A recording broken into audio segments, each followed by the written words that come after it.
ရာခိုင်နှုန်းတော့အသက်40ကျော်အမျိုးသမီးတွေချက်ချင်းလန်ငင်းကိုတိတာတဲ့ result ကိုလည်းမြင်ချင်တယ်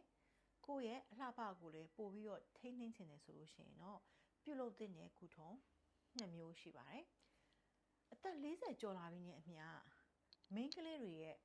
ဟော်မုန်းချင်းချက်အပြောင်းအလဲတွေကြောင့် collagen နဲ့ elastin ဆုံးရှုံးမှုတွေပိုပြီးတော့များလာတယ်ဒီအခါမှာဘာတွေခံစားရလဲဆိုရင်မျက်နှာအသားရည်တွေတွဲကြမယ်အရေးအကြောင်းတွေပေါ်လာမယ်ပေါ့နော်အဲ့တော့ဒီလိုမျိုးဖြစ်လာတဲ့ရော်တွဲကြမှုတွေအရေးအကြောင်းမှုတွေကို result ကမြန်မြန်ဆန်ဆန်ပေးနိုင်ပြီးတော့ instant တိတာတဲ့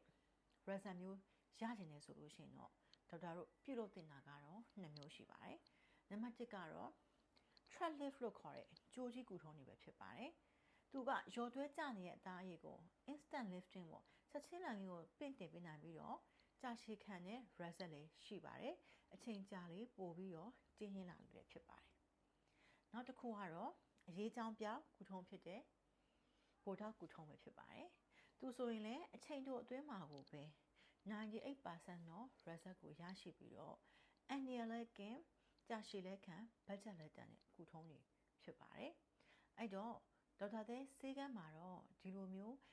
အသက်40ကျော်အမျိုးသမီးတွေအတွက်အရန်ကိုကောင်းမွန်တဲ့တိတာတဲ့ result ရရှိတဲ့ဒီကုထုံး2မျိုးကိုပေါင်းဆက်ကုထုံးအဖြစ် package လေးစီစဉ်ပေးထားပါတယ်အဲ့တော့အမြန်ဆုံးတိတာတဲ့ result တွေရခြင်းနဲ့ပို့ပြီးတော့လှပခြင်းနဲ့ဆိုလို့ရှိရင်တော့ဒီ package လေးကိုခုပဲ join ဖို့ဒေါက်တာကအကြံပေးခြင်းပါတယ်